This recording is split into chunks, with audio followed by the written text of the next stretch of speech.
about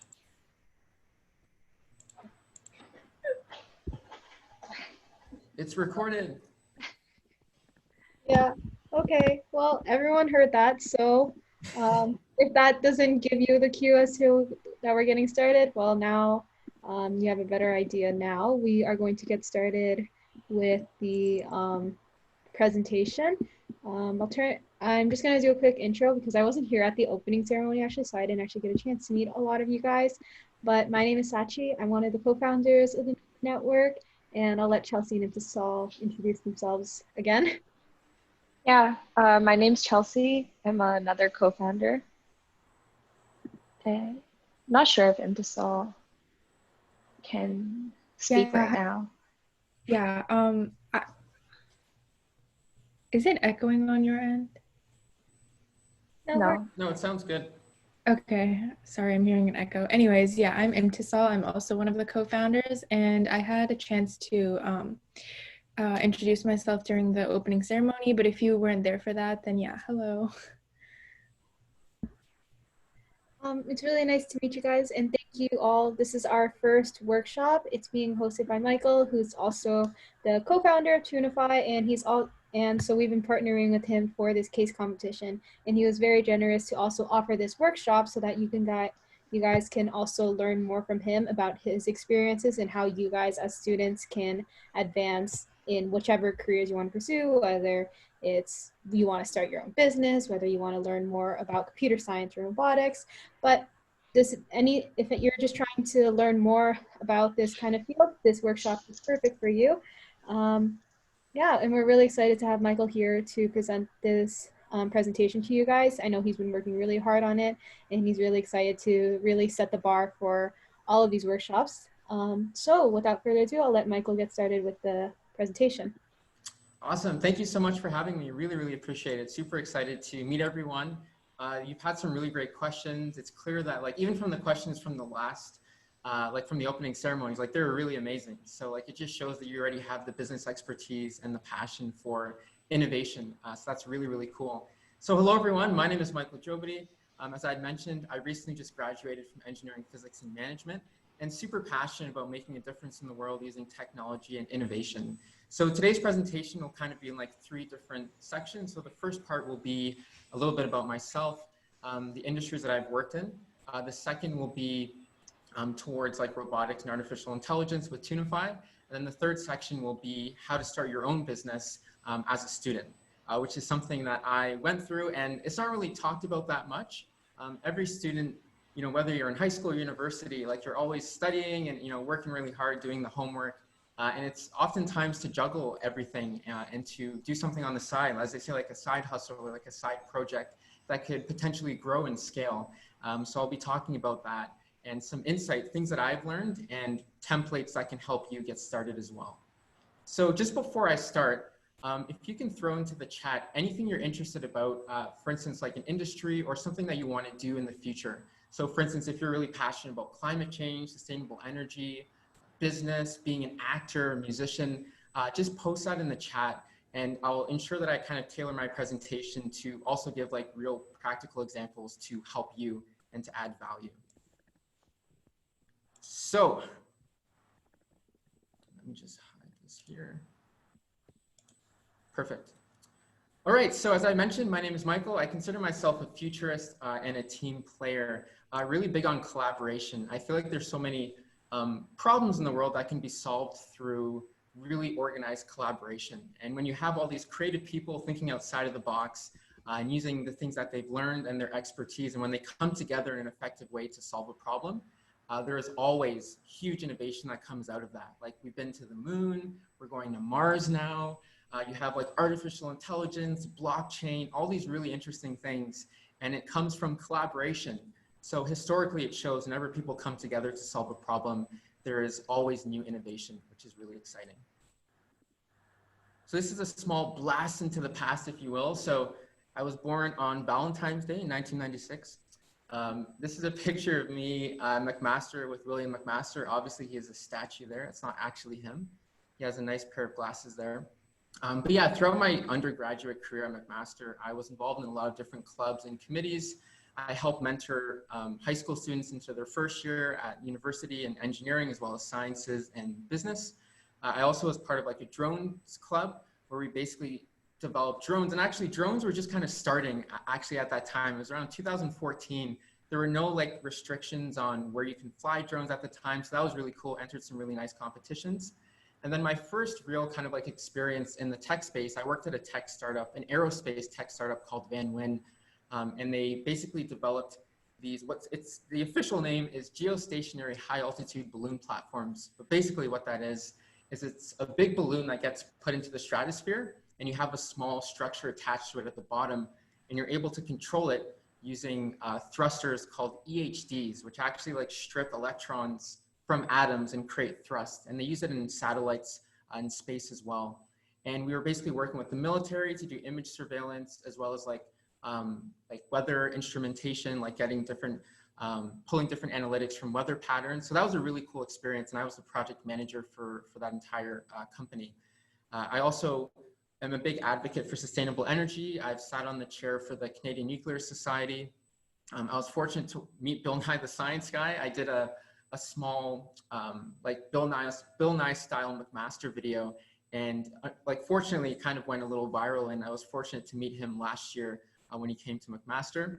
And then in 2017 I started a platform called Flame On. So the platform we're using currently started as an idea actually in 2017, where I saw all these people doing really cool things, and there wasn't necessarily a platform to bring all these people together. So for instance, in like cancer research, you have all this really great innovation, but you know, there could be duplication of work. Like if there's a team in Germany, for instance, like they're not necessarily communicating with a team in Canada. So having a platform that can connect people who want to make a difference kind of minimizes that gap and allows them to create actually effective results. And the whole metaphor behind Flame On is that everyone has a passion or a flame. So that's kind of the metaphor there.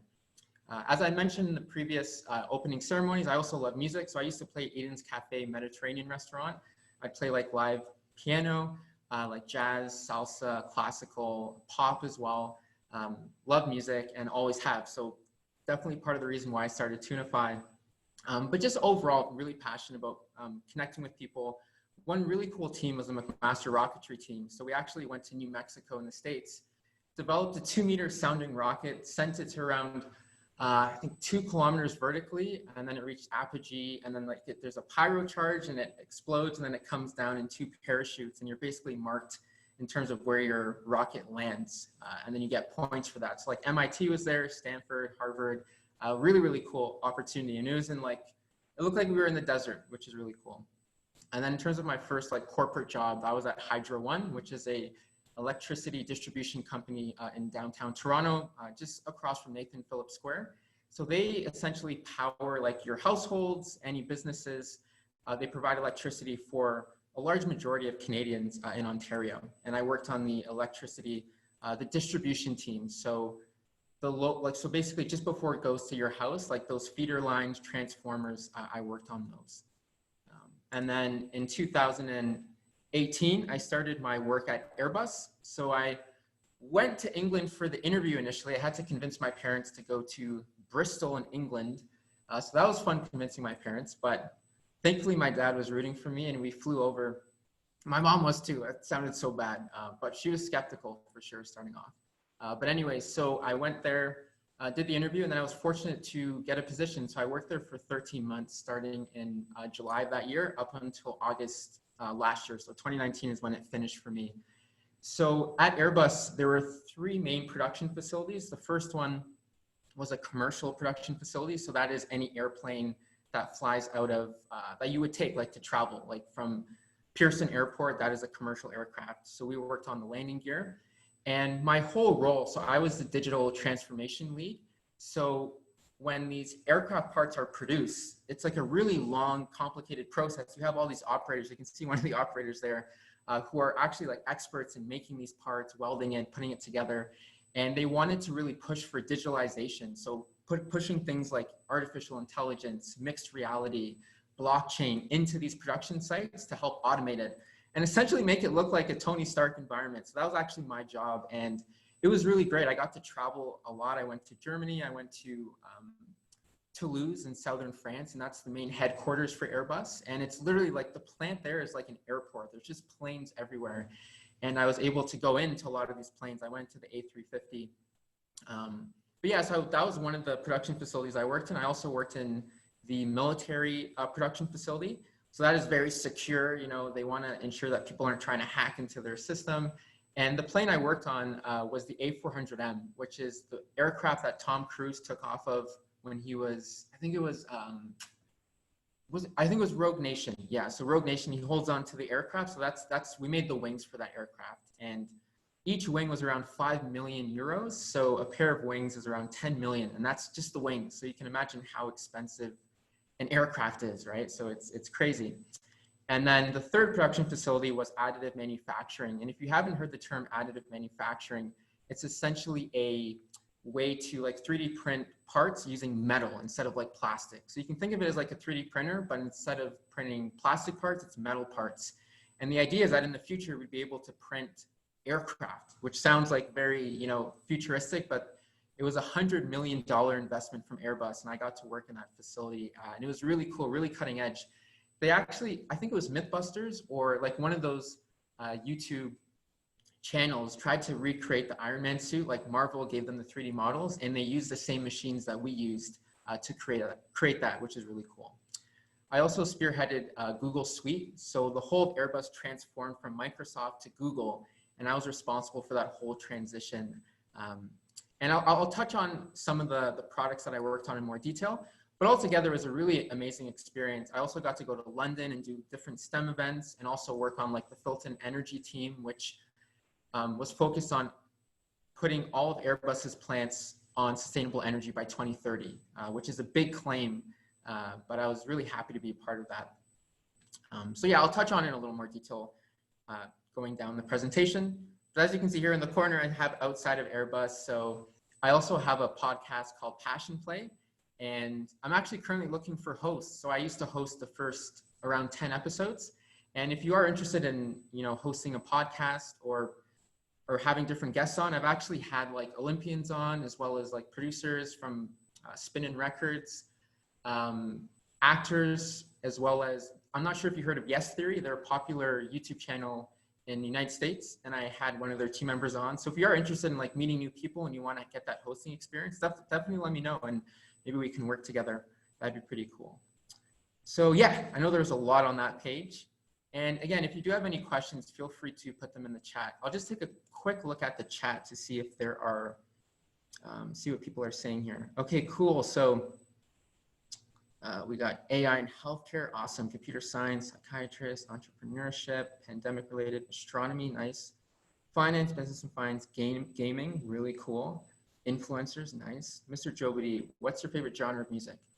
That's a hard question. There's so much good stuff out there. Recently, I've been listening to a lot of Tame Impala. I underestimated how good his Slow Rush album was. It's really, really good. Professional eating, oh, that's so funny. But yeah, eating is a huge space, like Uber Eats. There's so much ways to innovate in that space. So yeah, these are some pictures from when I was in France and Broughton, which is northern UK. So I was in Bristol. There's another plant in Broughton where they output like 60 aircraft per month, which is insane. That's, how do you make 60 airplanes a month? That's beyond me, but it's a huge plant. So I worked very closely with that plant and visited quite a bit. And here, this is in France, in Toulouse. It was actually like 50 degrees Celsius. Like that's when they had their heat wave. And I was wearing a full suit, and everyone was like asking why, if I was like mentally okay, because like, why would I be wearing a full suit in the heat? But it's all good. You can't tell in the picture. I'm smiling and I'm happy. So I also was like I guess not necessarily an actor, but like a promoter for one of the challenges that Airbus was doing. So that's a small snip there. And then I also gave back to a lot of the high school students like yourself. So these are actually high school students from London, UK, who were visiting one of our STEM outreach events. And I think I was saying how big the aircrafts were. As you can see, my arms are stretched out, but they were really excited. So I'm just gonna give a quick introduction into the evolution of like manufacturing and production, because whether you're into like tech or like aerospace, as you'd mentioned, or business or finance, even if you have a product, like say you make a new easy bake oven or like a new product for an athlete, you still have to go through a production process. So it's important to know how things are made and how you can outsource work. So it's not only just for engineers, it's for everyone. So it's really good to know that. So I'll give a brief introduction into that today. So basically a quick introduction to the evolution of production. Humans, basically when they were starting, they had water and steam. That's basically how they were producing things. Then they went to electrification. So we have like electricity and all these different things, like Nikola Tesla had like AC, and obviously there's Thomas Edison. And then we went to like automation and globalization, which is basically like automating production facilities, like for building cars and things like that. And then we had like robotics as well for those parts. And then now we're in industry 4.0. So all of those are like industry 1.0, 2.0, 3.0, and now we're in 4.0. So you might be wondering, what is that? So industry 4.0 is combining new cutting edge technologies, like as I mentioned, blockchain, mixed reality, AI, IoT, Internet of Things, which is basically connecting products to the internet. Like for instance, a smart fridge or like your Amazon Alexa, for instance. So it's incorporating those technologies into production to automate the process. So this is a quick high-level summary of some of those new cutting-edge technologies. So you have like AR, VR, additive manufacturing, as I mentioned, AI, Internet of Things, which is, as I mentioned, connecting physical items to the internet. So for instance, you have a smart fridge that tells you when you're out of ketchup and it orders a new bottle from Amazon. That's kind of the idea of IoT. Blockchain. So blockchain is, it's actually a very complicated technology, but in a very, very short statement, you can think of it as like a ledger. So a ledger essentially like records transactions. So say I were to like pay someone $2. It would basically say, Michael sent this person $2 and then they received it. And then there's all these transactions going on at a time and it basically records that. That's what a ledger is. So you can think of blockchain technology as like a digital ledger that's able to track that information in real time really quickly and securely in an encryption technology.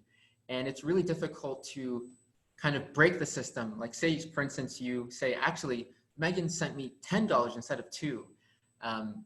If you change that one transaction, it affects all the other ones. So you can think of a transaction as a block and multiple blocks are all connected in a chain. So if you do change one, then it changes all the others and then the system knows, hey, someone's trying to fault with the system. So that's a very high level summary of blockchain. Obviously it's really complex in nature on the technical aspect, but there's so many applications in the future. For instance, like in supply chain, as well as like smart cars, if they're able to go to gas stations or electrical stations and charge themselves, that's a transaction. So there's a lot of really cool applications there. As well as cloud-based services, so like Microsoft Azure, AWS.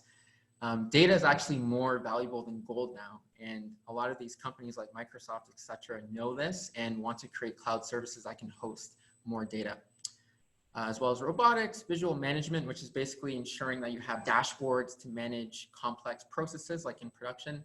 Voice technology like Amazon Alexa, Google Home, and big data. So if you have all this data, how do you actually organize it to actually get interesting results? And then this is just a trend showcasing the growth of AI over time. So I'll kind of go through the next set of slides pretty quickly so that we can go on to the business side of things. But just quickly, Industry 4.0 solves those problems like loss of control, any quality defects. It creates a more efficient system altogether. So these are the 3 production facilities I had mentioned. So these are actually snapshots of the plane that we were working on. That's the wing for the A400M. And that was one of the buildings at my plant. There was like 20, but that's like the iconic one with the Airbus logo. So the first platform that I introduced into Airbus was called IOBEA, and it's a digital visual management platform. So I'll kind of, skip through some of the slides here and just give you a visual example here. So when you have a production facility, you want to look at things like safety, quality. So are the parts you're making actually up to the specs that you want, or are there defects? You want to deliver on time. And then you also want to ensure people are motivated, right? So the acronym for that is SQCDP, which is safety, quality, cost, delivery, people. So cost, I forgot cost. Cost is like anything that you would pay for in the production facility.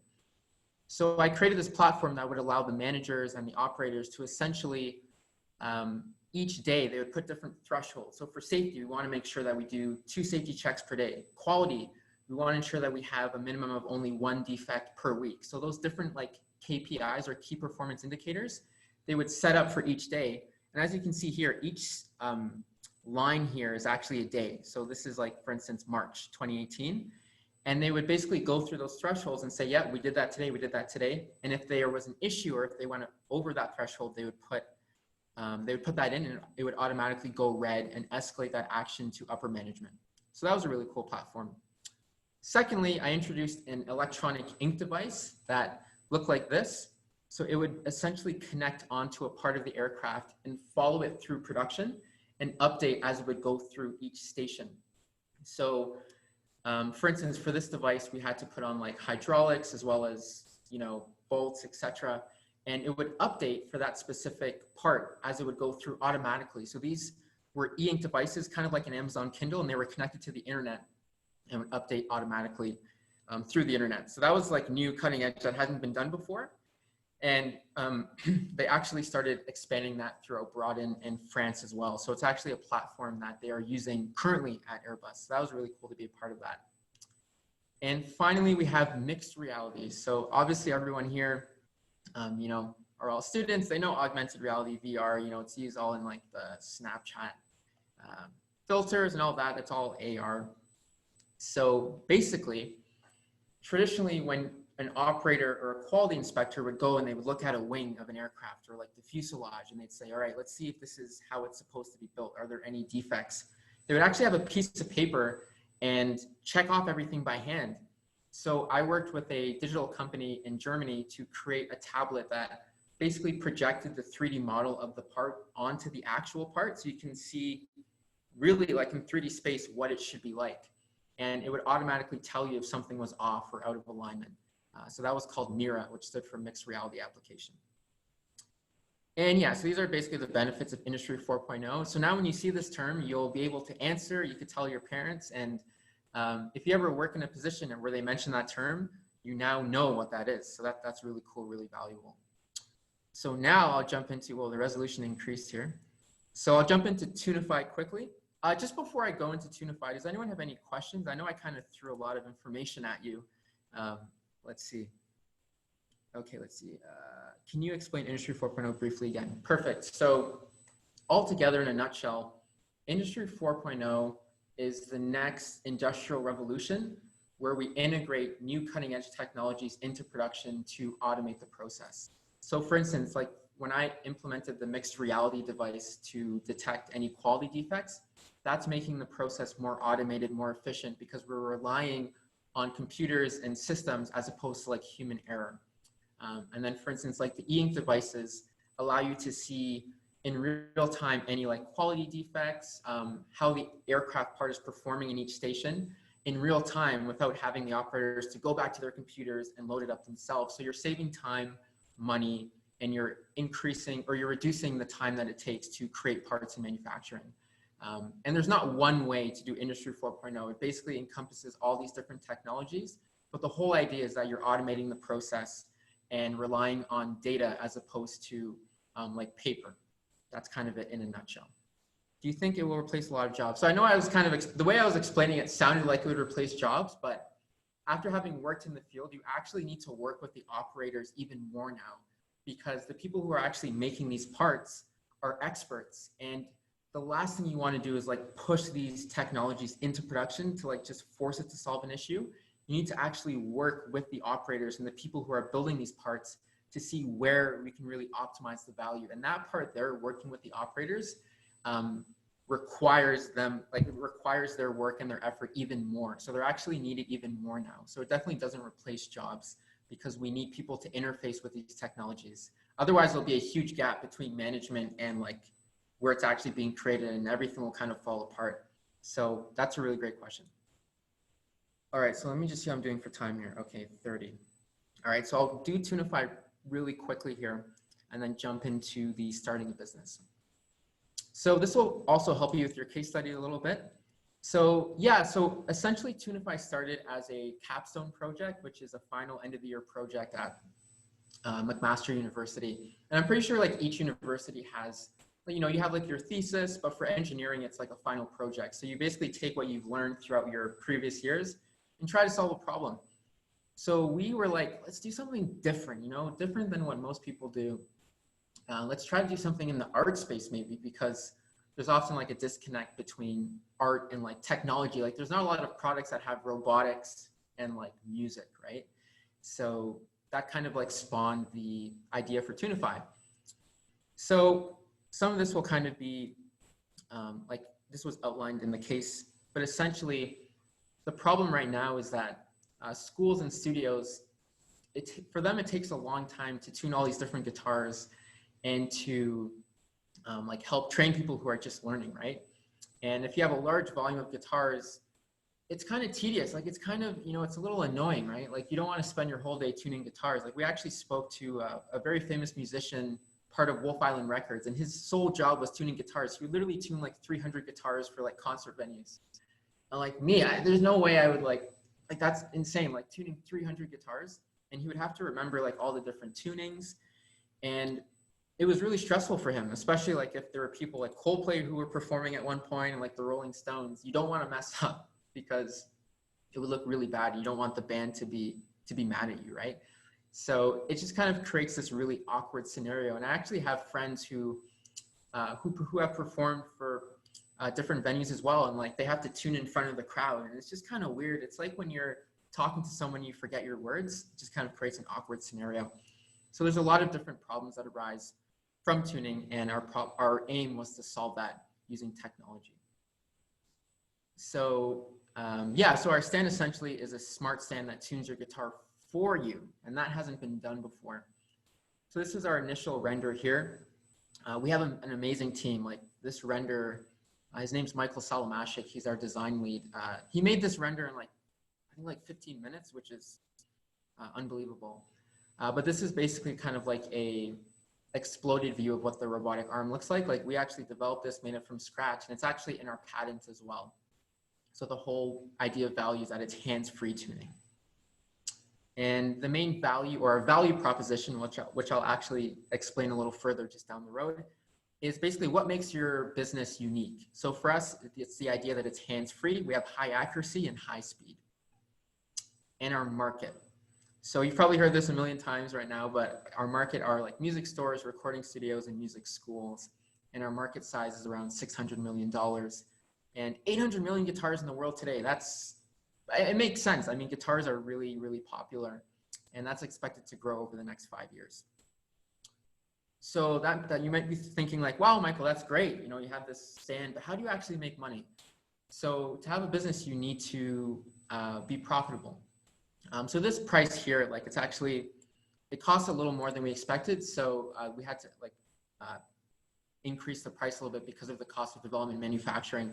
At the time when we created this presentation, we hadn't gone through like the manufacturing and paying for labor. So it's closer now to $650, as I had mentioned. But that's basically the one, so the sale of the stand, and then also software upgrades. So if you actually want like specific tuning standards, or you want to tune other stringed instruments, those would be software upgrades that we would roll out later, and you'd be able to purchase that. And then the third revenue model is actually selling the back-end data back to suppliers.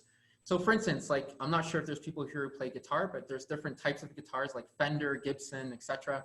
And there's currently no metric to measure how their guitars are performing against others. So for instance, if you're making a Fender guitar, maybe people have to tune Fenders way, way more than a Gibson. And you're like, wait, why is that? There's no way for them to actually know that now. So because we actually are accumulating that data, we can actually sell that back to them. And the data would only be basically like the number of times a specific guitar was tuned. So there's no issue with like privacy, because unless like users don't want to share the number of times a Fender has been tuned, but it's not like a type of information that's directly related to like, say, your personal information, right?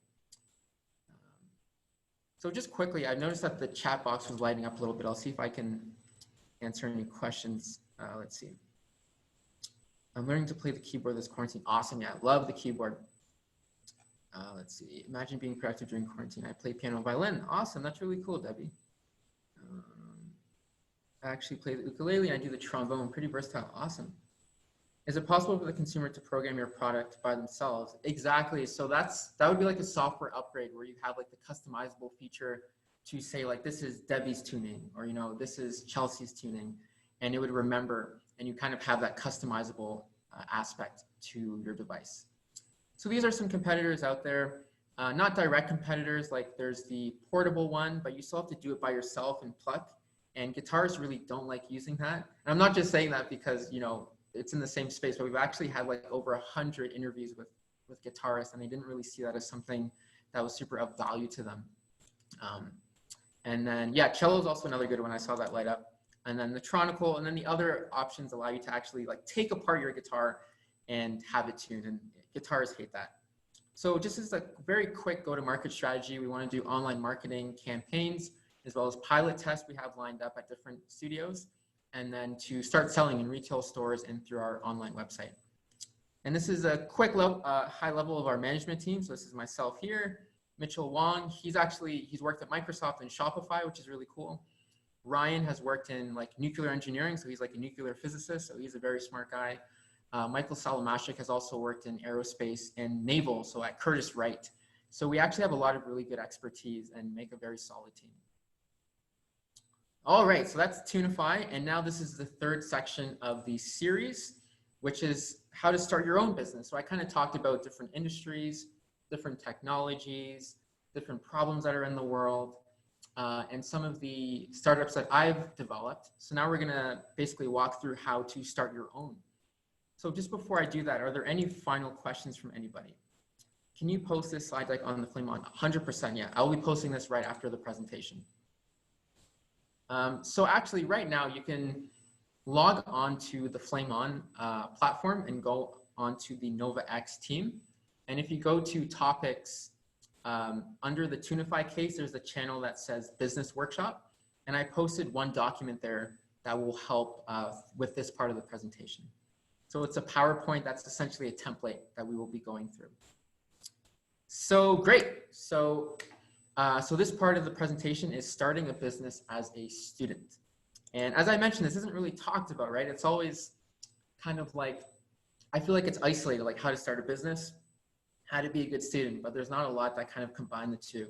So hopefully by the end of this presentation, you'll have some more insight into how to do that. So, not that you need inspiration, but I'm very passionate, as you can tell, and now is the best time to work on an idea or to develop like a side project, or well, as I say, like a side hustle, but also like a project that you want to work on with other people to make a difference. As a student, there's actually like less risk for you because you could potentially like have a family like in the near future, but right now, like I personally don't have like a huge mortgage. I don't have like a family or kids. There's not a lot of these liabilities right now. So it's a great time to try to build something because you can basically try different things quickly and go through an iterative process. So now's like the perfect time to start working on an idea as a student. So if you need more inspiration, essentially like the world is more connected now than ever before with the internet. And the great thing is that technology is always changing. So never feel that, oh, everything's been invented already. Because like companies are there one day and then they're gone the next day. Like look at Blockbuster, look at Sears, things are always changing. And because things are always changing, there's always opportunity to innovate and to solve problems. And also COVID-19 has created like an inflection point in the economy as well as like in just regular operations for a lot of companies. And whenever there's an inflection point in the economy, there's always new companies that come out. So one popular company is Airbnb. So after the 2008 crisis with the housing market, there were all these ride-sharing applications that came out because like the housing market wasn't as stable as people had thought. So that kind of led to all this innovation with like Airbnb, Uber, Lyft. And now with COVID, there's going to be all these other new forms of innovation. And hopefully one of those is developed from yourself. So this picture here is actually, there's a company called You Probably Need a Haircut, and it was started during COVID because people were staying in their rooms for like, and obviously they had to socially distance. And I know myself, like my hair was growing, and I looked like, I was in the 70s or something. And this company started a platform, like a virtual barbershop, where you basically hire a barber and you buy the equipment or they give you the equipment, and then they basically walk you through cutting your own hair, but like they walk you through it virtually. And like the person who started that company has had like over hundreds of thousands of haircuts in the United States because of that. So that was a really interesting business that happened really quickly, just in that short time span of COVID. Another popular company is ByteDance, who was an internet company in Beijing, and they created Douyin as well as TikTok. And at the time, people were like, oh, you know, there's Twitter, Snapchat, all these social media platforms out there, like how can you compete? And they kind of like took the value of like Musical.ly and like Vine and created what you see now as TikTok. And obviously TikTok is like the fastest growing app today. And it's just really cool to see how it starts with an idea and people execute on it. And another really interesting thing is with Amazon Alexa, I don't know if you know this story, but initially the idea of like far field voice recognition was deemed like impossible. Like there's no way that you can have an Alexa, you know, sitting on your kitchen counter and you're in the living room and there's all these people talking and you say, Alexa, what's the weather today? And she's able to hear, like isolate out the other noise and pick your voice and respond. That was deemed like impossible. Like Amazon was hiring PhD students, like doctors, and they had all said, oh, like this is impossible, you can't do this. But they did it and they went through and they innovated. And now like Alexa is like a household name. So that's really, really interesting. And they say that like in the future, there'll be like a voice assistant in each house or in each room. And when computers came out, people were like, why do I need a computer in each room? Like you just need one, but now there's laptops everywhere. So things are always changing is basically the summary of that. So I think there were a couple of questions here. Cool. Yeah, no, great points. Awesome for putting that. All right, so let's dive in. So this is essentially going to be a quick intro into executing on your idea. So you might have an idea already, or you might have a project you're working on already, or maybe you're just starting. So the 3 questions you can ask yourself if you're having difficulty finding a solution is number 1. So number 1 is, and I want everyone to think about this in themselves. So what do you have experience in? So say for instance, you're a musician. So we have people who play the violin here. You're an athlete, maybe you really like editing or singing. So depending on what you really like, think to yourself and say, what have I had experience in? Have I been a part of a club? Have I done some volunteer work? And so hold on to that and pick one.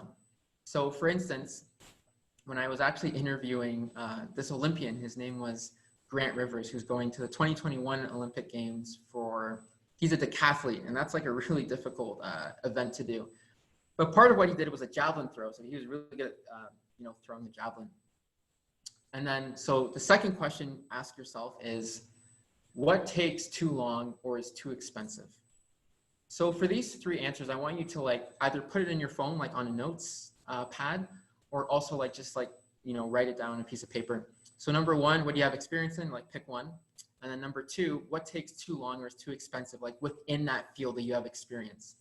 So for instance, Grant Rivers, who was the Olympian, he really liked throwing the javelin, right? And he'd always have to practice. And then he realized that, after you throw the javelin, you have to go pick it up, right? Like there's nothing that brings the javelin back. So you wind up and you throw it super far, and then you got to walk all the way and pick it up. I mean, that's like, I guess the only thing you could do is when you pick it up, throw it back, but like you don't know if there's people there and you don't want a javelin going into like someone's foot or something. So that takes really long, which is a problem, obviously. And then once you have that aspect, so either it takes too long or it's too expensive, the third question you can ask yourself is, what framework would you use to create a solution? So for Grant's case, he would probably need like something like a rail system. So like those cameras that like track the runners like in a track and field sprint, where like you see like the cameras like going at the same speed as the athletes. He would probably need something like that that would basically like follow the javelin and then some type of like robotic actuation to pick up the javelin and then like reel it back. So that's like one example of something that he could use. But depending on the one that you have, it could be like a software-based solution. It could be, like a website or like an application. So I'll give you maybe like 30 seconds to kind of like finalize those 3 questions. and then I will like ask for one person to share. And don't feel intimidated. Like there are literally no wrong answers. So yeah, I'll give you around 30 seconds and then we will, yeah, see what you come up with. And feel free to put any questions in the chat if you have any questions. Hey, Michael, I'm listening to many people talking about starting a business at a young age, and I've always looked up to people like Bill Gates, Steve Jobs, Gary Vaynerchuk, yeah, Gary V, Addison Ray. I'm feeling like I should drop out of high school and drop a social media app I'm thinking of creating. What's your take on it? And you think it's worth continuing education? So yeah, so I think two things. Like I definitely think, so I would definitely stay in high school for sure because I feel like you could probably do both, right? Like I think the only reason why like Mark Zuckerberg and these people dropped out of school is because they were like gaining like huge traction. Essentially like they were, and maybe you are, but like for them, I think they were getting like a lot of revenue. And then for them, it was basically like a full-time job now. And they like were delaying their school and university because like their company was growing like to like massive scales. But if you're just starting with this app, like I definitely, and you can definitely do both. And there's been a lot of people who have done both at the same time. And definitely like your GED is like a really important one, like even for future opportunities. So I would definitely remain in high school and work on the app. I think you can definitely do both. Like when you come home after you finish your homework, working on weekends, if you have a team, you can like easily distribute tasks. So yeah, I think you can, I would definitely try doing both. You can I think you can definitely do both. But that sounds really cool. Like you said, it's a social media app. That's really cool. Yeah, social media is huge. There's so many people love connecting and socializing, right? So that's a really good question, Jared. Thanks for sharing that. All right, so now I will select someone. No, I'm only joking. Does anyone want to volunteer to share some of the answers they put down for these 3 questions? You can, I think there's like an option to raise your hand, or you can just turn your mic on and just start talking. Don't be afraid. Trust me, I'm a very nice guy, as you can tell. There's nothing to fear.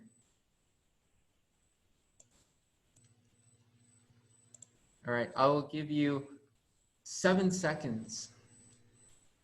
Anyone want to volunteer? I know when someone asks a question like this, you're always thinking, oh, should I do it? Should I not do it? But trust me, there's always positive results. And someone's asking if they can send it in the chat. Sure, yeah, you can do that too. Yeah, you can send it in the chat. For sure, if that's easier, yeah. Yeah, you can definitely text it. All right, so I'll give you some time if you want to type it down. And I hope that after one person goes, more people will be inspired to just kind of get through that first barrier. The hardest part is honestly just being the first person. Yeah. So I think for everyone else, if you have an idea, but you're just not sure, will it sound good? Stuff like we're trying to encourage a safe space for you guys to share your ideas.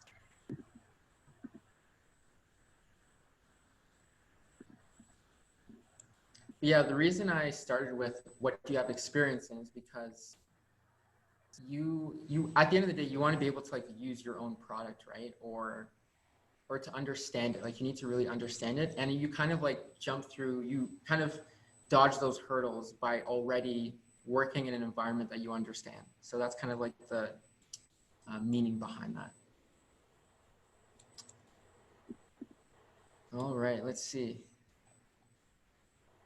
And don't be afraid if you think someone's going to steal your idea, because trust me, it's very difficult for someone to steal an idea. Like even when I was starting, right, you think, oh my gosh, is someone going to like try to copy this? But like you actually need to do like customer surveys, customer interviews to talk to people to see if they actually want it or need it. So I know that's something that people think about as well. But yeah, don't worry. Like there's the amount of energy and resources you would need to like replicate something is too high. All right, so come on, 1. We got to get 1. Awesome. Thank you, Amelia. Amelia, blessings. All right, 1. So Amelia is very passionate about art and has experience in art. So what takes too long or is too expensive? Sharpening pencils takes forever. That is very true. And mechanical colored pencils aren't very good. They aren't very good quality, or some art teachers believe really strongly normal pencils for some reason. And 3, probably just mechanical pencils. So yeah, sharpening is really annoying. I remember I used to draw quite a bit, and even like the type of the way it's sharpened, like I would hate when I would sharpen and like it would just fall out, or like it's not like it's not like the right texture. So like for shading and that. So 3, yeah, it could be a mechanical pencil, or it could even be something else, right? Like if you could create a pencil that was like, that could last for years or something, that would be really interesting. Some innovation in like the actual material itself. So mechanical would definitely be like a competitor, I would say. But yeah, that would actually be really interesting. And like, that would be a really profitable business because everyone would definitely prefer that over one that would exchange more. Yeah, and it wastes a lot of lead and color pencils are so expensive. Yeah, so that's a really good point. Great job, guys. All right, so I'll do Debbie's quickly. So I just thought of this because the neighbor's cutting their lawn, but if I mowed the lawn, I bet I'd have experience. Yeah, for sure. 2, mowing the lawn is loud and annoying. 3, a robotic lawnmower that's silent. That is a really good idea. And it's so, I love that you brought this up too, because I recently there's a company called, I forget the name of the company, but they essentially like made like an autonomous lawnmower that uses like solar panels. And yeah, like it's very, I guess it's like along the same concept where people don't like mowing their lawn, especially in the heat. I don't know why. My dad always mows his lawn in like a jacket. I don't know why, especially in the heat. But like, I guess if you want to lose weight, it's a great way to sweat. But if you don't like sweating, then it's definitely like a tedious task. And it's really interesting. Like that company is definitely like, they identify the same problem you're doing. So you're definitely like in the right mindset. And that's really, really cool. And a robotic lawnmower that's silent would be really great. Cool. Okay, so there's a couple more here. Okay, how are we doing for time? Let's see. 3:53. I honestly want to read these, so I will go through them quickly. I have experience in gaming, and I think that turning the gaming device as well as booting up the game takes too long. That is very true. So I want to integrate a feature into the smartphone app of the PC or console. For example, for the Xbox, I can integrate my feature into the Xbox app on mobile. That's really cool. Yeah, waiting for a game to load, especially with the new Xbox, like you have to wait to like load all the graphics, like based off the graphics card of the console. So if you were to create like an application that can accelerate that process, whether it's using like cloud storage or something, that would be really cool. And you could sell that to like PlayStation, Xbox. That's a really cool idea. All right, and we have Soham. So I have a simple understanding of programming and coding. Wow, awesome. I definitely didn't even start learning to code until university, so that's like really cool. One difficulty within the field is the barrier of learning. Very true. It takes quite some time to learn syntax, language. Yep. Right now, the most viable option is to use online learning softwares. Personally, I believe an idea could be to develop a language on its own that is based off popular programming languages, but this language would be much more simpler with less functionality, but the learning curve would be much lower. This would serve as an intro to coding for beginners. That's a really good idea. So it's kind of like a very high level language that could actually do low level like functionality, but in terms of what the user would be seeing, it'd be all high level. That'd be really cool because everyone's really interested in coding, like Microsoft, Spotify, Shopify, all these companies really love coders. And that's a really good idea. I definitely agree that there's a barrier to entry. So that's really cool. Awesome. Great ideas, guys. Those are really great ideas. Definitely hold on to those. I'm being completely serious. Those are really great ideas and really valuable. So awesome. Great job, guys. Awesome. So now I'm going to quickly showcase, now that you have your idea, people might ask you, like, what's your business model? Like, how are you going to obtain revenue? How are you going to scale? So there's a lot of business models. There's a lot of business models out there. There's like over 30.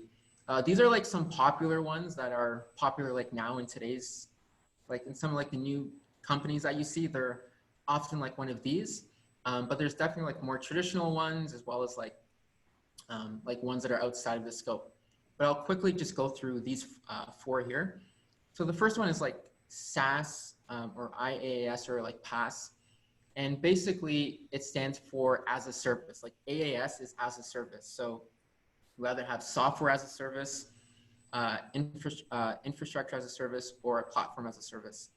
And basically what that is in a nutshell is it's like a software platform that actually does a service for the customer. So for instance, like Dropbox is storing your information for you. So that's kind of like a service. So like you pay to get more storage. What are they doing? They're storing your information. As well as like Microsoft Azure is an example of like a platform as a service, because they create like the cloud platform where you can then do additional tasks or functionality using that cloud. So that's like a popular name that you'll hear. Like if you listen like to Gary Vee, who's like a very famous business expert, you know, if you hear the word SaaS, like that's what it is. It's basically like a software platform that's doing a service for a customer. Then there's also a freemium model, and these are like probably one of the most popular types of business models. So for instance, like Spotify, right? Like it's free, you get the free basic functionality. And then if you want like additional features, then you pay a premium to get those additional features. That's what freemium means, like free and premium. So for Spotify, it's, you know, free, there's ads. Or you can get Spotify Premium where you don't have to pay for ads, but you're paying now like per month, right? So that's the idea. And there's a lot of other platforms that do that same model. The third is brick and mortar. So these are like traditional stores like that use retailers, wholesalers, and manufacturers to deal with customers face to face. So for instance, like Fortino's or a grocery store, they kind of like they work with like the whole kind of like supply chain and actually like work with the customers face to face. And then finally, there's e-commerce. And I don't want to say finally, there's many outside of this, but I wanted to kind of prioritize these ones for yourself. So obviously Amazon is a huge company, Shopify, eBay. These are online stores. So they basically taken the brick and mortar model and applied it digitally and made like an online store where you can now purchase items. And it's more efficient because you can, you know, view different details about the item. You know, shipping is pretty quick. It's easy. There's not a lot of operational expenditure. So it's a great alternative. And that's why they're so successful, right? And that's what I mean. Things are always changing. So a lot of the brick and mortar stores have to adapt and go online now as well. So, and just I'll throw this in there quickly. There's going to be a next transformation to Web 3.0. That's what people are saying, which involves like using blockchain, like a lot of peer-to-peer applications. So you'll have like, for instance, like a peer-to-peer version of Facebook, you know, blockchain version of eBay. That's what people are saying, but I mean, no one knows the future, but it's interesting, and I would definitely do some research on that too. All right, so let's see. All right, so it's just about 4 o'clock, so that's good. We're doing pretty good for time. We're just on the tail end of the presentation. So another like maybe 15 minutes, 20 at most. All right, let me just quickly check the chat here. Okay. Okay. Okay, that looks like it was more. That's great. So there's discussion on some of the ideas that were mentioned earlier. Cool. Okay, so some of the key elements of your business are the problem, the solution, your market, and then the actual business. So the business would translate to kind of like your business model and how you expect to obtain revenue, as well as like, you know, how you would get sales, as well as the cost. So like, would you have to like make your hardware parts in a production facility? That's going to cost X amount. Do you want to hire a sales team? That's going to cost. So all that would be part of your business. Your market is basically, you know, based off your customer segments. So the kinds of people that would essentially purchase your product and the amount that people would pay for that. When you add all those up and those dollar values, how big is that? So is it a very niche product where, you know, only specific, for instance, like it's like for instance, for like a snowboarder. So that's like a very niche product where, you know, it has to be for a specific person as well as a specific place where, you know, there's snow, obviously. Or is it more like large scale, like a pencil, like for instance, the example that we had earlier? That's definitely a huge market because every human uses a pencil or has used a pencil in their life. So that's definitely a bigger market. But in terms of today, I'm going to be focusing on problem and solution. So we kind of went through a little exercise before on the kind of problem that you had and the solution, but I'm going to give a quick example just below. And if you do have any questions, let me know as well. So problem, this individual looks very stressed out. So it's essentially your customer's pain points. So what is the problem? Who has the problem? And if you can quantify that problem, like for instance, you know, you're losing a company wastes X amount of time per year or per month, or, you know, you have to pay this much for this problem per week. Anywhere where you can quantify that adds value. So when you're pitching to like an investor or you're trying to communicate your idea, people can't argue with the facts. Like if this many people have a problem and you have the number, they're like, okay, I can't really, you know, disagree with that because it's a fact. So that definitely helps with the problem. And then the solution, yeah, so this guy's really excited. So your solution is essentially your value proposition. And we kind of mentioned that earlier. So your value proposition is your unique, like the unique aspect to your product or service. And it's the part that's the most valuable. So that's the part that the customer would get the most excited about, why they're using your product or service, and why you're actually unique and different from other competitors. So this is a small example for Tunify. So our problem statement, an innovation factory is one of our accelerators that we've worked with, and we actually did this exercise with them as well. So that's what innovation factory is. So problem statement, manual tuning is unreliable and time consuming. Who has this problem? Music stores and teachers. And our solution would be to allow quick, high volume tuning with high accuracy. So that's an important statement to do for yourself when you have an idea. Just before I go on, does anyone have any questions about problem statement? No? Okay, cool. All right, so value proposition. So value proposition, as I mentioned, is that unique aspect to your idea or your business. So for us, our target customers are like music stores and teachers. So for music stores and teachers who require quick volume tuning, so that's their need or problem, Tunify, an automated tuning stand, so that's our company and description, provides or helps with time savings, high accuracy, and robustness or reliability. So that's the value. So that's kind of like the value part of our, that's kind of the value proposition there. So you can kind of see the flow of information. So who's your customer? What problem do they have? What's your solution? So people know what it is. And what's the value there? So it's kind of like 4 different steps. So in the Flame On channel under Business Workshop, I actually posted this exact same template. So again, now it's your turn. So you can open that template. It's a PowerPoint template, and you can quickly type in the idea that you had from before. So hopefully you still have that idea, and you can try to go through it yourself. And then again, you can either put your description in the chat, or if you want to say it over audio, you can do that as well. So I will give you, let's see, I guess like 2 to 3 minutes. It can be very rough. And if you do want to put it in the chat, we can do that as well, because that seemed to work last time. Yeah, awesome.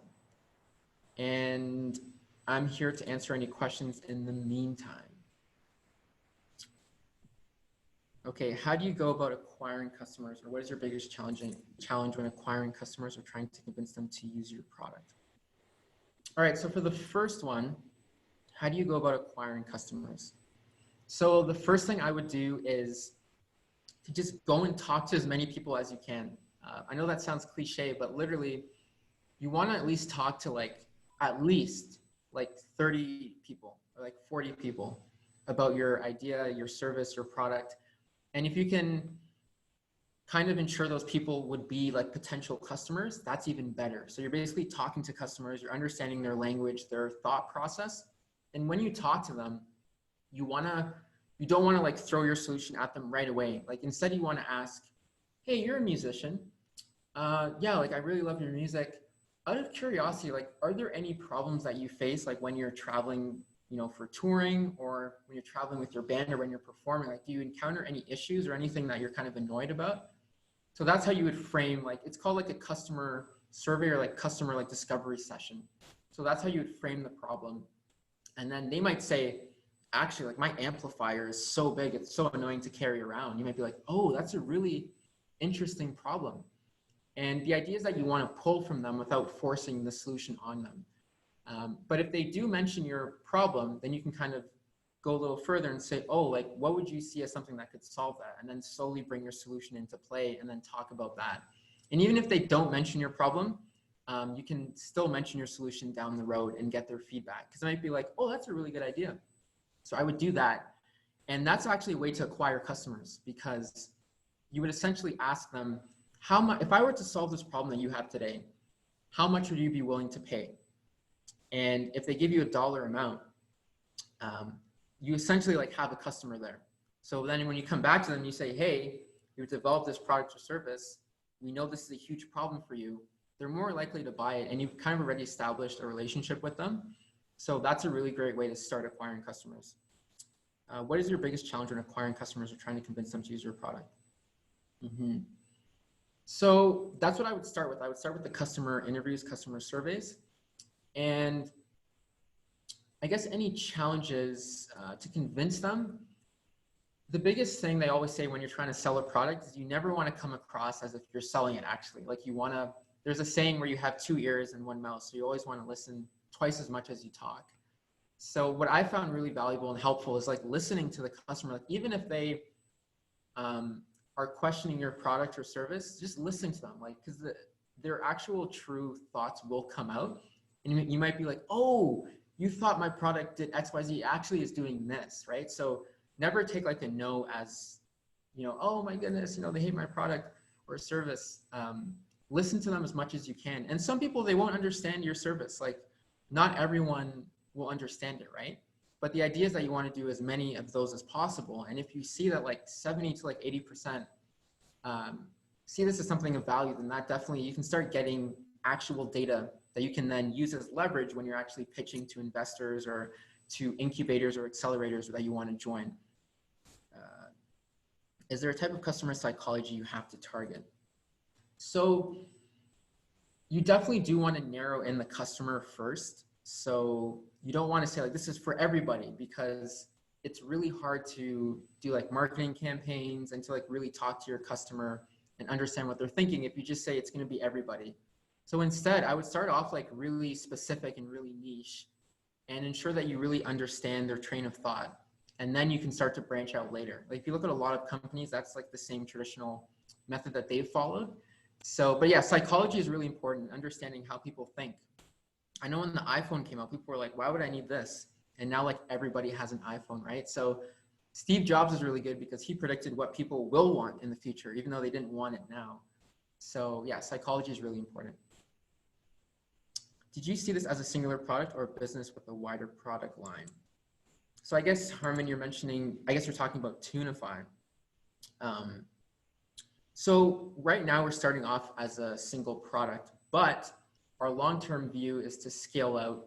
As I mentioned, we'd be basically able to aggregate very interesting data for guitar suppliers, as well as tuning other stringed instruments, and even potentially going into other instruments like pianos. Like we want to be like a very strong music tech company that people know and love. Because right now there's not really a lot of interesting music tech companies that just do like really cool technologies for musicians. And we want to become that branded image in that space. So, and we feel like we have a really, really strong team and interesting technologies, and like the timing is really good as well. All right, so it's 4:10. So does anyone want to share even just your value proposition? So you can share the unique aspect to your solution, and we can maybe talk about that. So I'll give you 30 seconds. We did go over time there, but I want to give, because I don't think anyone's posted yet. And don't be afraid. As you saw, the other ones went very well. So you can even say things like saves time, or saves cost, saves money, or creates, even if it makes people happy. Like, I'm not sure what your ideas are, but don't be afraid. Don't be afraid. We have to have at least one. That way, we know that people are learning, and there's a term called ideation, which is basically coming up with ideas. So I know everyone here is very creative, so I'm very excited to see what people have to say. I have one. Awesome. Yeah, okay, so it's basically for designers and for people that are trying to get into e-commerce, so it's beginner friendly. And it's for people who want to get money and learn how to use e-commerce with some to none risk. So it's basically a demand service where you give us a product and then we make it so that when you make money, we make money. So it's basically a win-to-win for the customer and a win-to-win for us. And it provides help for people who want to test business ideas with a no-risk concept. That's a really good idea. So it's basically kind of like you would create, I guess you'd build like a sample or like a prototype like really quickly, and you'd be able to Yeah. kind of like do your customer tests or like customer research like really quickly to get an idea of like those marketing analytics. Exactly. Yeah. early on. Yeah, that's a really good idea. And that's great. You outline like the problem, the solution, the benefit, and the value. So yeah, no, great job, Pranay. That's awesome. Great job. You guys are wicked smart, seriously. I'm surprised, like even the questions you guys bring up are like, I don't even know if in high school I would have been asking these questions. So like really great job, guys, like awesome. And then Sashi has one, clothes that protect you from cell phone radiation. I know that's something I was looking up as well. I was like, man, because I always have my phone in my pocket, right? And you're concerned about if it's actually hurting your body. When you wear jeans, your pocket protects you from cell phone radiation so it doesn't damage. Oh, okay. So I guess like a type of shielding mechanism that would prevent any radiation. That's really cool. And people would buy that because anything with health, people want to prevent any potential health issues down the line. They will definitely put money into that. So that's a really good idea. So Debbie says, what about an app that compares products in a database to see if you're getting a good deal? That's a good idea. So I know people, like I've seen people go into like Walmart and like they basically like put in the barcode or something of a product and like it links on Amazon, but even like outside of Amazon, like there should be, even if like, for instance, like if you want to mow your lawn, like there could be alternatives to like lawnmowers people have developed that could be cheaper, right? So it's being able to like have a huge database where the system quickly, like you can say you want it to be, this price, say like $10 to like $30, and then it can do like a query and find a product that you're looking for. That's a really good idea. Suppose you buy toothpaste and you wonder, did I get a good deal? That's a really good point. And yeah, it's every day I feel like I'm always like not getting the best deal. So I would definitely use a product like, or a service like that for sure. Like a bidding service. Yeah. Yeah, that's a really good idea. And it's really cool because you guys are actually in the mindset of the way people operate today, right? Like people are online, they're buying services, e-commerce is huge. This could like essentially be like an add-on on like Google Chrome or something, right? That you could have attached so that when it sees a product, it does a query in a large database. That's really cool. I also watched the podcast where they said anywhere where you can bring information to people that was currently hidden, there's large value and opportunity for scale. So great. Those are really great ideas, guys. Awesome. All right. Before you go on, Michael, I have a question for you. For sure. What's up? How old are you? I am 24. Wow. Okay. Yeah. I know.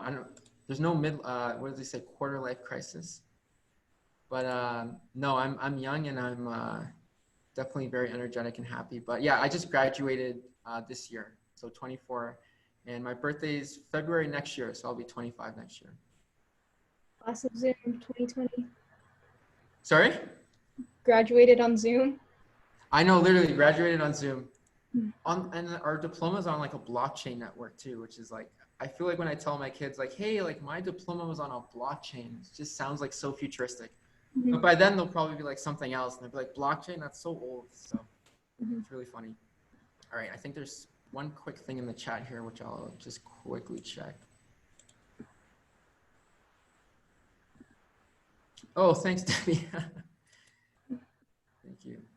All right, cool. So the next step would be to do a business model canvas. So this is actually a very well-known template, well-known tool that experts, investors all understand and accept. So initially I was going to do like a walkthrough to do it together, but I feel like this is definitely would take more time. So instead I'll do like kind of like a walkthrough of Tunify's BMC or business model canvas. And you might think like business model canvas, oh my gosh, this sounds like so much stuff. But when you actually look at the subtitles, it's actually like pretty, like it's easy to understand. And it's basically setting up the framework for the foundation that your business lies on. So value proposition, we just went through that. So for us, time savings, high accuracy, reliable, etc.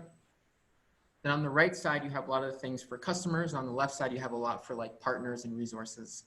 So up over here, we have customer relationships. And actually, just before I explain that, in that same business workshop topic on Flame On, I did link the website where you're actually able to do your own business model canvas on the website. So you can actually just like, you type it in like a sticky note and it just plops it in. And you can go back to it and like save it. So that's a really good tool for you if you ever want to like present your business to someone, or you just want to share it as well in conversation. This is like a really, really great start. And people will be like, wow, like you actually went through all this. Wow, this is really cool. And it's not hard to do. So customer relationships, this is basically like, how do you work with your customer, communicate with them? So for instance, like Amazon, they have like feedback and ratings, or like phone support. Those are examples. And then we would do something similar. Channels. So how would people like access your product, and how would they learn about it? So for us, we have our website, music stores, like affiliate referrals. So if like we work with an influencer like on YouTube who's into music, like we would like maybe like do a collaboration with them, and then if people find or buy our product through their video, then like there would be a certain percentage that would go to the YouTuber. So that's like what affiliate referrals would mean, or direct sales through our website or at the music stores themselves. Customer segments. So as it sounds, these are the different segmentations of your customers. So I said music stores probably like 15 times now, but these are like the different segmentation of our customer base. So it would be different for each person. Like for instance, for like Uber, their customers would be, you know, people looking to find cars, as well as they also kind of have like a dual structure, right? So they have people who drive the cars as well as people who need a car ride, right? So they have two interesting parties there, which is pretty cool. Key activities. So that's like your day-to-day operations. What are you actually doing in your company each day? So for us, we're doing a lot of like R&D, which is research and development, manufacturing, like merchandising. We want to make our packaging really cool and like really futuristic, and like brand development. So like marketing, ensuring that people understand our brand and are able to like feel a certain way when they see it. And when they see Tunify, do they feel like scared, or do they feel kind of like heroic? There's different brand archetypes, and some of them actually link to different colors. So like blue is associated with trust. And it's not always that case, but you can actually look up brand archetypes, and different colors are associated with different ways people feel. So that's really interesting as well. There's like the hero, you know, the underdog. So depending on what the brand that you want to convey, there's different colors that can help you do that. Key resources. So again, these are resources that we would need or use. So like our headquarters, engineers, we need engineers for sure. Key resource, brand experts, intellectual, which is like intellectual property. So like any lawyers, patents. So all that stuff are resources we would need to protect ourselves. And our sales team are key resources we use. Key partners. So I see the chat box lighting up. I'll just quickly see if there's any questions here. That's cool. Sims. Is that a software? It's on the Flame On channel. Yeah, it's websites and business workshop topic. Okay, awesome. Yeah, thanks for answering that. Cool. So key partners. So are we working with the marketing agency, like YouTube creators? Are we working with like musicians, artists? We actually were offered to work with the Rolling Stones. So we're really excited about that. So we'll be setting up a meeting with them, hopefully in the fall. And again, it's like just talking to your customers, right? Like we started talking to these musicians who are part of Wolf Island Records. So we literally drove to Wolf Island, took a ferry from Kingston to Wolf Island with our stand in our car, and then went to this musician's house who's like the owner of this record label, and he brought all his friends there, and then we set up our stand outside on his porch, plugged it in, and then like you know, the rest of the co-founders were like helping set it up, and then I was kind of like talking to the musicians because I produced in that, so we had some good conversation. Then we demoed it in front of them, and then like his neighbors started coming over, and then the guy who actually tunes guitars, like 300 like for these venues, actually like offered to connect us with the Rolling Stones, and we were like, I was like, wow, that's very, very nice of you. Thank you. And I tried to basically like leave really quickly. I didn't want to say anything that would change his mind. And then they also work with Coldplay, which is really cool. So again, like reaching out to customers is really important because they always know someone that you don't. And then endorsers, so colleges. So depending on who you partner with, that would go under key partners. Cost structure. So these two sections at the bottom are very closely related to like your financial numbers. So like what costs will you have to pay? So we have to pay for manufacturing, our sales team, packaging and delivery, marketing, etc. And then, but we would make money through the sale or renting of the Tunify stand, software upgrades, and the sale of the backend data. So I know I threw a lot at you there, but feel free to go through like, so you've had your idea initially, you're like, I'm experienced in this field, this takes too long, like for instance, with the pencils or with Pranay's aspect of like the e-commerce, like doing quick, rapid prototyping, or, you know, the Xbox console or the PlayStation. There's so many great ideas out there. And, you know, think about that idea. So now you have your idea, your solution, you can reach out to customers, and you can actually start picking away at this business model canvas. It's probably going to change as you go forward, but that's a really good template to start. So just in summary, if you do want to take next steps with your idea, problem, solution, market, business are like the four major components that kind of make up your business. And your business model canvas creates the really strong foundation for that business element of those four, as well as market a little bit too, and solution, because that's value prop. And then the problem is essentially what you would bring up when you're talking to customers or doing interviews. So this is like the last slide here. So you can start now. Woo! But yeah, you can literally start now and just start. Like it's such a, like, if you work on this and like you end up wanting to do something else, you still will learn so much, right? And just like if it's something you're passionate about, like whether it's music or whatever, or coding, like creating that new language to lower the learning curve for people starting to code, reach out to people who maybe are doing something similar and say, you know, I'm thinking about doing this. Like, what are your thoughts on that? And they might be like, oh, like I know a buddy who just started working on that. Like maybe you can talk with him, and you can like look on LinkedIn, and you can also even like start, because you're already on Flame On in that, there's actually, I can make you an admin and you can create your own team as well. So you can have like your own branded team, like the Nova X team, and start working on your actual project. And if you meet someone like through this workshop that is interested as well, you can start working on it as well on the platform and start connecting people together as well, and actually start working on it. So yeah, it's always good just to start. Like you'll never feel perfect or ready, but if you have an idea, you know, start chugging away at it, and you never know where it'll take you. And it looks good on a resume too, especially if you're applying for a job and you say, not only did I go to school and work in academics, but I started building things on my own. And they'll be like, wow, that's really impressive. So that's, at least for me, like that's what helped me also get into Airbus in that, because I was working on some other projects. So altogether, business model canvas, I would go through that.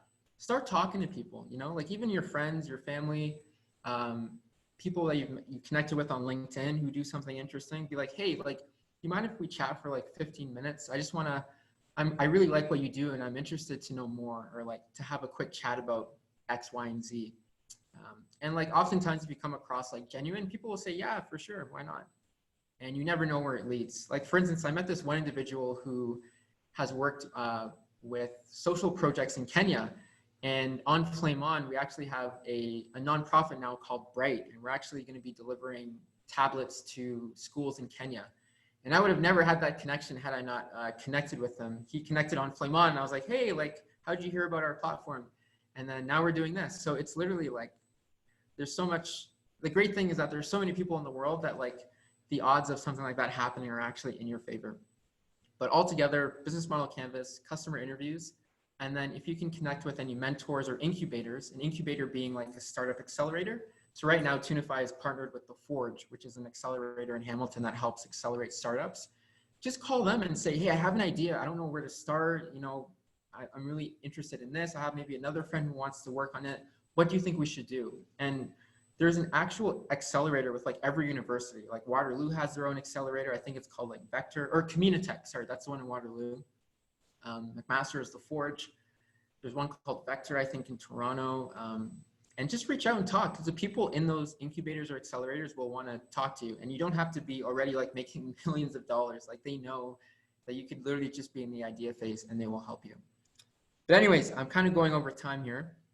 So altogether, I put this guy at the end because I kind of like how excited he is. But altogether, that's me. If you do have any questions, feel free to connect with me on social media. I've already connected with some of you already, so that's really cool. Facebook, LinkedIn, or if you want to email me or text me, feel free to. I'll leave this contact info up. But yeah, that is the presentation. Thank you for listening. And if you do have any questions or follow-up questions, definitely let me know, and I'll be happy to answer.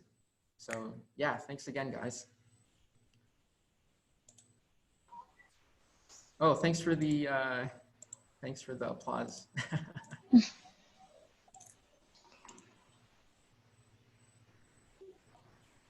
Yeah, now this is your time. If you have time, it's almost like 4:30, but if anyone has any questions, there's a lot of information covered in this workshop, so maybe you just got a whole business crash course right here. So yeah, if you have any questions about the concepts, any more of Michael's like 10,000 experiences, yeah, this would be your time to ask. Yeah, and I'll post the slides too. I saw some questions on posting the slides.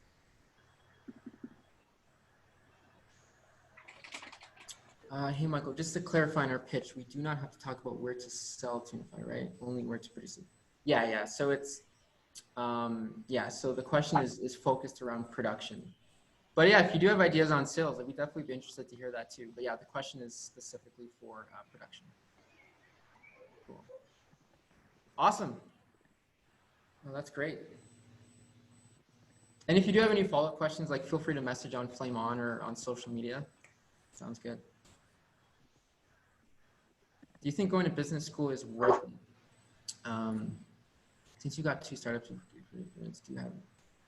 Yeah, so like I definitely learned quite a bit because like I did engineering, physics, and management. So I definitely took like accounting, finance, like project management.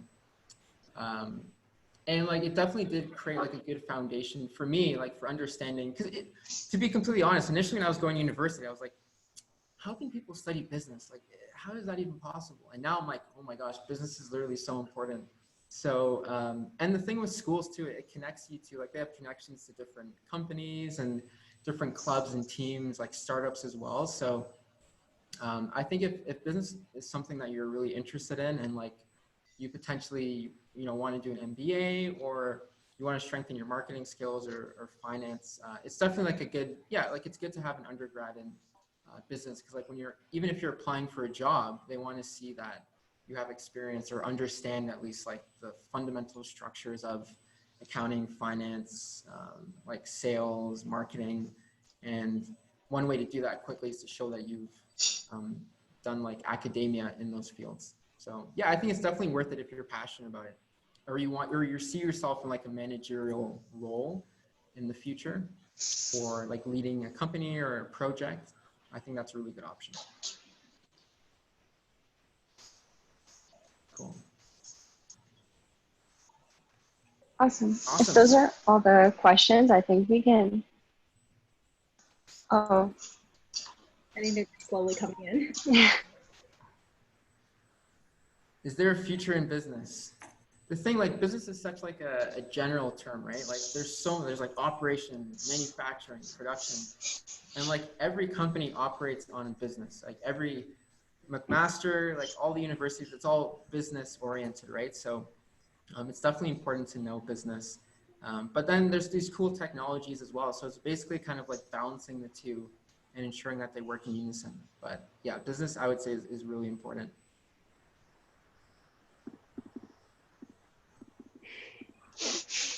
Oh, gotcha. Yeah, balance sheets. Yeah. But I mean, there's like, I learned about balance sheets in first year, and I had not really even known about that before. Yeah, I guess, and the thing is too, right? Like, there's so many portals online now to like do like extended learning. So if you feel like your accounting skills aren't as good as they are, you can always do like there's like open courseware to like strengthen those skills or like online workshops. So there's opportunities to still like further your learning through like online portals as well, in addition to like what you're learning in school. Awesome. Thanks, Amelia. Cool. Yeah, I think we'll cut it off there. And if you guys have any other questions, you can send it. Awesome.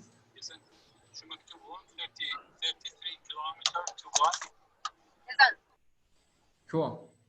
Okay, All right, cool. great. Thank you so much, Michael. You're welcome. That was amazing. You All really, the best. Yeah. Cheers.